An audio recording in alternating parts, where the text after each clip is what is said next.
I'd like you to talk more about the non-physical experience, the time in the non-physical, and what that process and what that experience. I don't know how to ask it because I have no experience of it to ask about it, but I sure would like to know about it. It isn't easy to answer it from a question that isn't understood. In other words, when you say, I don't know what to ask, we don't know what to answer. Well, is there contrast? Is there? Yes. Would there be life force without physical? Yes. Oh, yes, a lot of it. And is the physical really necessary to yes. to the non-physical? Yes, because the physical is more pointed. In other words, it is more specific. Therefore, it is more powerful. Much more happens in the contrast of the physical. In other words, in the scheme of the big picture, in the scheme of all that is, because of your willingness to participate in the nitty-gritty of experience. In other words, think about it. Think about, so we'll take thought beyond. Let's say you've decided to go to a seminar where we'll take thought beyond. And in this seminar, we say, we tell it like it is. And we tell it from a non-physical perspective. And we say, we're going to tell you everything that we know to be. And you say, okay, we're ready. And we say, all is well. Yeah. And we say, life is good. And we say, love is really the basis of all things. And we say, the universe continues to expand. And we say, you are important to it. And you say, yeah. But what do we do? And we say, all is well. And you say, all right, we've got that already, but what do we do?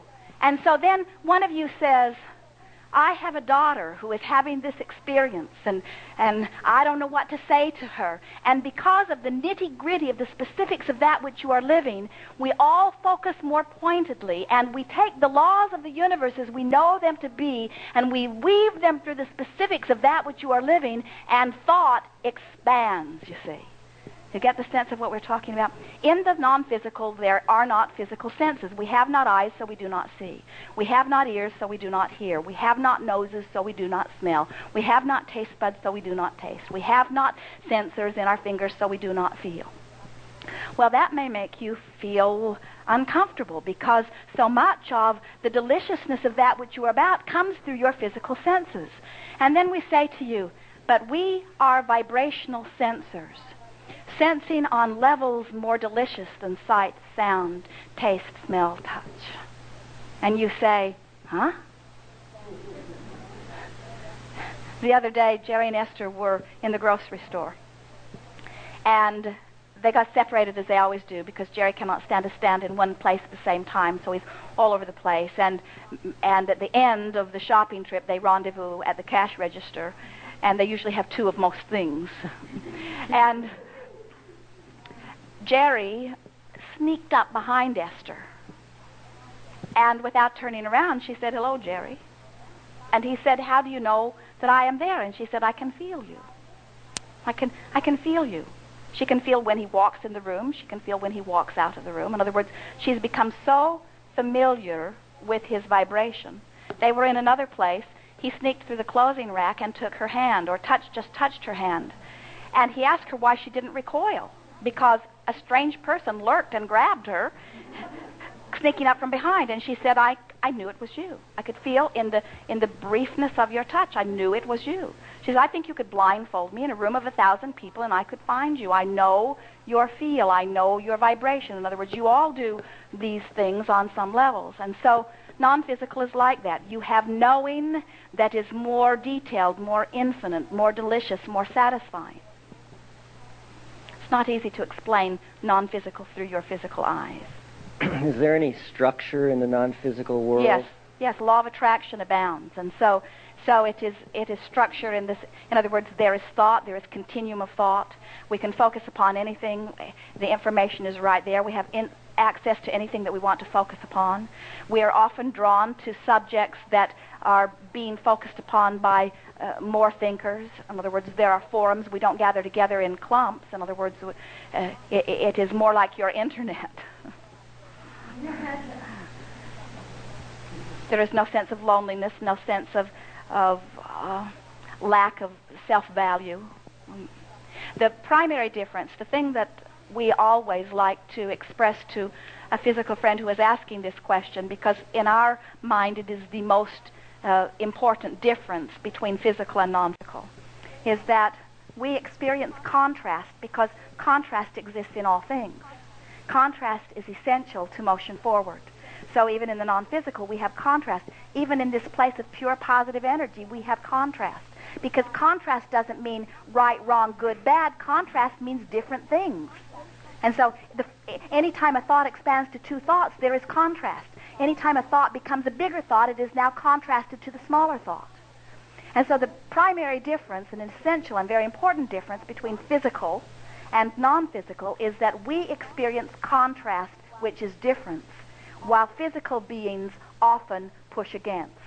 In other words, we experience contrast by saying yes to the aspects of the contrast that we want to embrace, while humans usually experience contrast by expressing no to the aspects of contrast that they do not want to embrace. So the human contrast becomes resistance, because there is no such thing as exclusion, there is only inclusion. So when they say no, they instead include the very thing that they do not want, thus the messing up of the vibration, thus the including of the lower vibration, thus the slowing of the vibration between physical human self and source, thus the negative emotion, thus the discomfort. And so let us rephrase your question. Abraham, we like to do this. It's easier to answer our own questions. Abraham, why would a physical being go forth and separate themselves from the vibration of source? And we say we've never been able to figure that out. The only thing we can figure out is that something about your physical beingness causes you to right away become more of an observer. So instead of being aware of how you're flowing energy, instead most of you are running around looking at the results of how somebody else flowed energy. So you say, this result is a bad result, as you include it in your vibration. This result is a good result, as you include it in your vibration. You said, I'll go forth and bang around and develop a real strong desire to really know how it works. And then I'll attract clarity that will help me know how it works, and then I will live an outrageously delicious life from my framework of understanding. And friends, we know you don't understand this and maybe don't even want to believe it, but it is our knowing that if you didn't have some contrast, you wouldn't be here asking.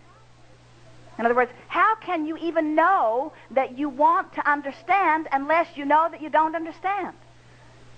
You get the sense of what we're talking about? The contrast is necessary even to the most basic of desires. Is that why you're here answering? Because yes. You have contrast like that? We are here answering in response to your desire. Is there other physical energy that would send out a different message than yours for whatever reason? Another non-physical? Yes. Well, there are many perspectives from non-physical, and there are many physical humans that would summon different. Esther, one of the first things she said to us rather early on was, Abraham, I'm not going to play this silly game with you anymore. Why can't you guys get your answers straight? She thought that non-physical should have one answer, and she had read that God was vengeful. She had been taught to be God-fearing. And as she listens to Abraham, she understands that God and fearing do not belong in the same sentence. That which is fear is opposite of that which is God. How can anyone be God-fearing? It cannot be together, you see. And so Esther said, how can it be that so many physical beings are telling this story in so many different ways? And we say, because in all that is, the basis of your experience is freedom. And you are so free that you can attract bondage if it is your vibrational choice. And Esther said, as you were saying, well, Abraham, can't you do something about that? Can't you make it different? And we said we would not if we could. It's not our job to decide what anyone should want. It is our job as we see it to help you understand how it works so that you can be the creator of that which you want. And then some say, but Abraham, shouldn't somebody be monitoring what is wanted? What if some crazy goon over there wants something bad? And we say, he can only do it unto himself because there is not law of assertion. And you say, but he does do it to others. He does it to all kinds of others. And we say, he does it only to himself. And those who observe included in their vibration, and then they do it to themselves. And once you understand that, you no longer feel vulnerable or victim or insignificant. You feel powerful and present and in control and creator. You feel as you really are. And when you feel that way, then you understand why you're willing to come. Good. Thank you. Indeed.